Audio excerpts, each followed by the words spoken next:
assunto tão amplo, tão atual e tão complexo que eu não sei muito bem por onde começar, mas a gente vai abordar alguns temas aqui relacionados ao assunto, como que era antigamente, como que é o streaming hoje, coleções, plataformas e a visão dos cinemas, do Oscar em relação a isso. É fato que os streamings possuem um catálogo variado de filmes. Antes aqui no Brasil a gente tinha só a Netflix, hoje a gente já tem muitas outras opções, como a Amazon Prime, tem HBO Go, vai ter o Disney Plus ainda esse ano, que vai vir para o Brasil, entre outras opções como o NetNow, tal, essas plataformas Globoplay que você consegue selecionar o que você quer assistir a qualquer momento. É fato também que quando esses serviços começam eles são mais baratos e depois que eles vão fidelizando o público e conseguindo mais gente eles vão ficando mais caros. O negócio é fazer o boca a boca inicial e divulgar o seu serviço. Porém, existem algumas desvantagens em relação ao streaming. Vamos primeiro falar das vantagens. Como eu disse, você tem um valor bacana, pelo menos no início. Você não precisa gastar muito para ter acesso a muitas séries e filmes e conteúdos variados que você pode assistir quando você quiser. Outra coisa muito boa são as produções próprias e também as produções de outros países que agora o público em geral tem acesso. Antigamente você tinha acesso somente ao que as grandes companhias traziam para o Brasil, então coisas de Hollywood. As televisões normalmente participam, até hoje participavam também de feiras, onde você vê diversos produtos e escolhe o que você vai comprar. Então vamos supor, o SBT vai na feira lá e fecha uma parceria com alguém e fala, vou comprar Smallville, por exemplo, gostei, acho que é legal, acho que vai ter público, e eles compravam essas séries e a gente assistia só o que tinha mesmo na televisão. Depois isso mudou um pouco com a televisão a cabo, né, que você tinha outras opções de canais, tinha documentários, canais de filmes, canais de animações, assim, canais infantis, notícias e etc. Então você tinha um pouco mais de variedade. Mesmo assim, eram coisas muito limitadas. Você tinha um canal da Sony, produções da Sony, canal da Warner, Universal e alguns outros que mixavam algumas coisas, mas mesmo assim não chega nem perto do que a gente vê hoje, como produções, por exemplo, como La Casa de Papel, que foi um grande sucesso e não é uma produção de Hollywood, não é uma produção americana, né? Além também das produções brasileiras, que teve uma mudança na lei um tempo atrás, alguns anos, que tem que ter mais produções ali no horário nobre, passando e tal. Isso também deu uma mexida nas produtoras nacionais e aumentou o número de produções do nosso país. Na nossa vida corrida também você tem a mobilidade de assistir essas coisas no seu computador, no seu celular. Muitas vezes você depende de internet, então isso é uma coisa já que pode ser negativa, porém existem as vantagens em relação a conteúdos que podem ser baixados. Se você é assinante, você pode assistir offline também, então isso é uma coisa bacana.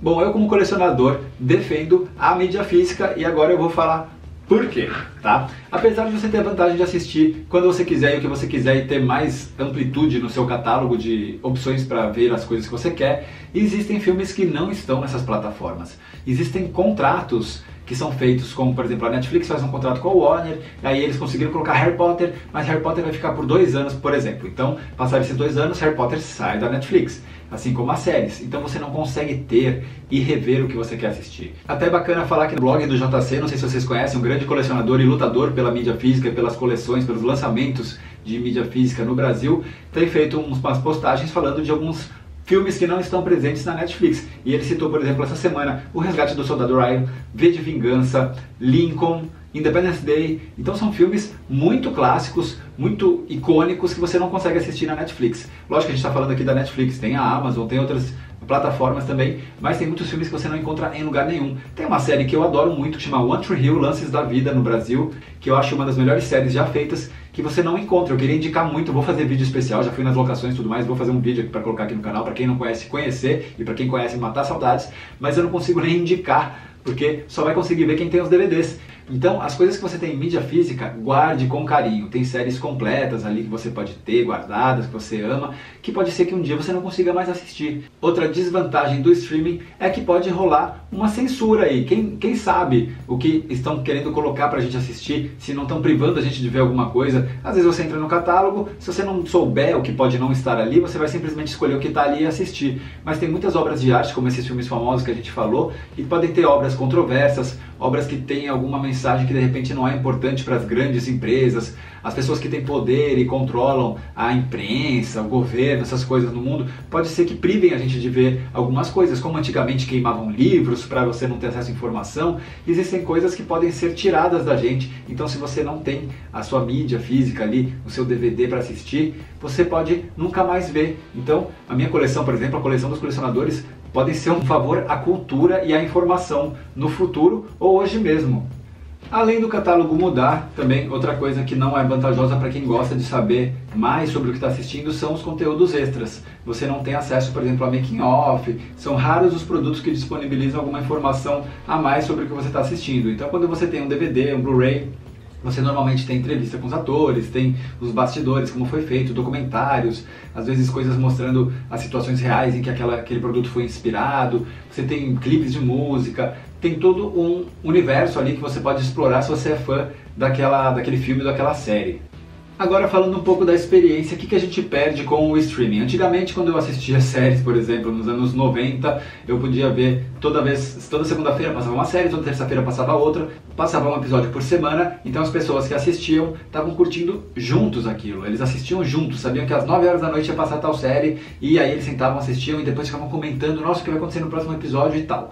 Hoje em dia, você tem o binge watching, que é uma coisa que é até prejudicial para a saúde, se você exagerar, que é sentar e assistir e maratonar tudo de uma vez só. Então você perde um pouco da experiência quando você assiste desse jeito, porque você tinha uma experiência coletiva que hoje é muito mais individual. Então você não tem aquela coisa mais de ficar comentando, especulando o que vai acontecer, ansioso junto com outras pessoas. A não ser que você combine com alguém de assistir junto, mas hoje em dia, com o tipo de vida que a gente leva, cada um assiste no seu tempo. Então isso é uma coisa que eu acho que a gente perdeu. São poucas as séries que continuam ainda, sei lá, algumas séries que passam na HBO, tem, sei lá, Outlander na Fox, The Walking Dead, mas muitas séries já são colocadas de uma vez só nesses catálogos, o que é uma vantagem e uma desvantagem, porque você ganha em poder ver quando você quiser, em qualquer lugar, e perde na experiência de um grupo, na experiência coletiva.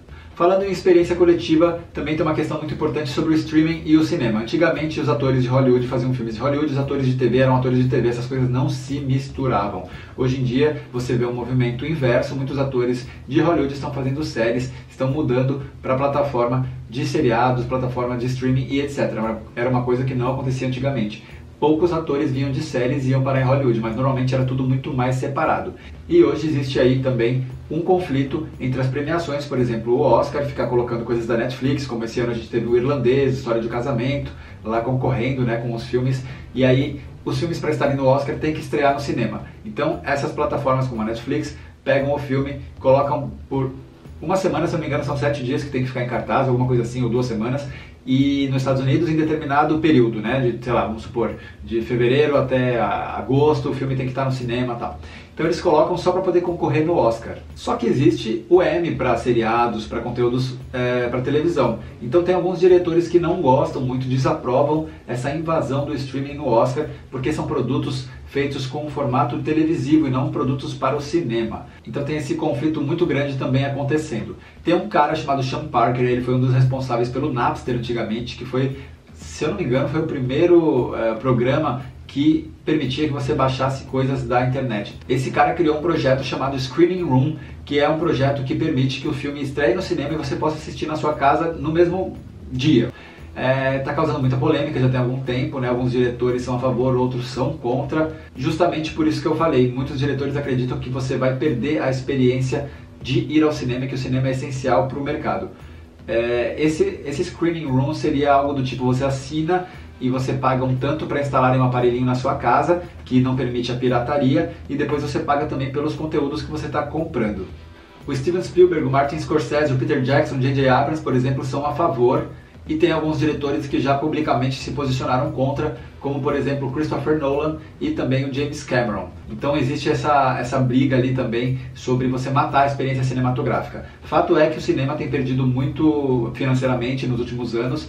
Basicamente a Disney está sendo responsável por grande parte do lucro dos cinemas. Então a Disney, por exemplo, que já tem a Marvel, tem a Lucasfilm, então agora tem a Fox. Então não basta ter, por exemplo, os filmes de herói, Star Wars, as animações que já são muito sucesso e os filmes que nem Piratas do Caribe, etc. Agora a Disney também tem a Fox, então ela é proprietária de Alien, de Titanic, de Avatar, muitos outros produtos, inclusive Simpsons, que a grana vai toda para ela. Então a Disney é responsável por uma grande fatia de mercado do cinema. Os diretores que defendem o Screening Room são diretores que acham que as pessoas estão deixando de ir ao cinema mesmo, então esse é um jeito das obras chegarem até elas, para elas assistirem no conforto da sua casa, sem precisar se preocupar em sair, etc. Paga-se um pouco mais caro, mas você pode ficar em casa. Então muita gente não veria e acaba vendo porque tem essa facilidade, que é uma realidade hoje já por causa do streaming também. Agora, a diminuição de gente frequentando o cinema também não é só culpa do streaming, é claro, por causa dos valores também, que estão cada vez mais caros. A gente vê, por exemplo, esse ano, Parasita, Jojo Rabbit, Adoráveis Mulheres, filmes que estavam no Oscar, eram muito difíceis de achar para assistir. Eu, por exemplo, que sou de São Paulo, uma cidade grande, tinha, por exemplo, Adoráveis Mulheres, Jojo Rabbit, estava em cartaz em shoppings em um horário, na primeira semana de estreia. Então é muito pouco, é muito restrito. Já grandes empresas põem muita grana na divulgação e também na distribuição, isso faz com que tenha mais público, mais boca a boca e mais gente interessada também. Fato é que antigamente a gente tinha o cinema e tinha séries e tinha os telefilmes, que eram filmes feitos para televisão. E hoje em dia tudo meio que se mistura. Você tem filmes feitos para plataforma de streaming que estão concorrendo ao Oscar e toda essa variedade que se confunde. A gente está num período de transição e de debate mesmo que eu não sei até que ponto vai chegar. Mas a gente está vendo que realmente, apesar de não estar levando muitos prêmios, a Netflix já meio que se infiltrou no Oscar, por exemplo, que é a premiação de cinema e não a premiação de TV, que é o Emmy, como eu falei antes. No caso das séries, com essas plataformas de streaming, a gente tem muitas produções do Netflix próprias, produções da HBO e tal, só que tem uma demanda muito grande, então eles criam muitas séries e isso causa também muitos cancelamentos, porque se não tiver muito clique, não tiver muita audiência, eles cancelam sem dó. Antigamente isso já acontecia com as séries normais, quando passavam na TV, tinha séries que eram canceladas e você não tinha o final daquela série, mas hoje é muito mais, tem muito mais coisa sendo produzida, então é bom escolher muito bem o que você quer assistir, o assunto que te interessa, porque você começar a ver qualquer coisa, mesmo que esteja sendo muito falado por todos, às vezes é só marketing, hype que não é real, e aí você acaba começando uma série que é cancelada e não tem nenhuma segunda temporada. Então, vale a pena lutar pelas séries, o movimento nas redes sociais acabou salvando muitas séries ou dando um final para elas, como Sense8, por exemplo. Agora está um movimento muito grande com Anne with an E, e isso pode acabar salvando a série, mas são raros os casos, isso não é muito comum mesmo. Em relação ao modo de assistir, eu acho que tem produções que realmente são feitas para o cinema e, por exemplo, eu não conseguiria assistir no meu celular um filme que nem Titanic ou 1917, por exemplo, que o Sam Mendes mesmo falou nas premiações, quando ele ganhou prêmios e tal, falou, gente, assistam no cinema, é um filme feito para o cinema, porque você perde muito da qualidade de produção no celular. Então eu sou a favor de ver no celular, assim, sériezinhas bobas, por exemplo, sei lá, um Two and a Half Men, um Friends, alguma coisa que você pode ver que não tem que ter muita qualidade. Agora você assistir, por exemplo, um Bohemian Rhapsody, um Rocketman, filmes que tem um som, uma música muito boa, ou então 1917, ou Independence Day, Senhor dos Anéis no celular, eu acho que você perde muito de qualidade de produção, tem detalhes muito específicos no figurino e tal, você perde bastante. Você normalmente está em algum lugar, sei lá, num ônibus, num avião. Outra coisa, assistir em avião também. Eu mesmo já vi filmes que depois eu assisti com calma, numa TV, e a experiência é outra. Você está num cinema, você está sentado exclusivamente para aquilo, entendeu? Você não vai ficar olhando o celular, não vai ficar fazendo outra coisa. Quando você está vendo uma série ou um filme no computador, no celular, você normalmente está em movimento, está em algum outro lugar ao ar livre, está fazendo outra coisa ao mesmo tempo, e a tela é pequena, e tem filmes que tem as qualidades exaltadas, por exemplo, pela música, pelo som, e se você não tiver um som legal você vai perder isso, não vai pegar detalhes, vai se distrair. É uma coisa então que pode realmente influenciar se você gostou ou não de um produto. Então é isso, minha cabeça estava cheia de ideias, eu sei que tem coisas que eu queria falar que eu esqueci, então se eu lembrar depois eu faço um novo vídeo, ou a gente pode continuar a nossa conversa aqui embaixo, deixa seu comentário sobre o que você acha da era do streaming, das plataformas digitais, do cinema, do modo que a gente assiste hoje em dia e da mídia física também. Então espero que vocês tenham gostado, que tenha sido um pouco esclarecedor e tenha mostrado um pouco do meu ponto de vista também. Se você gostou, dá um like aí, se você não está inscrito no canal, se inscreve, indica para os amigos. E é isso aí, eu te vejo semana que vem. Um beijo, um abraço.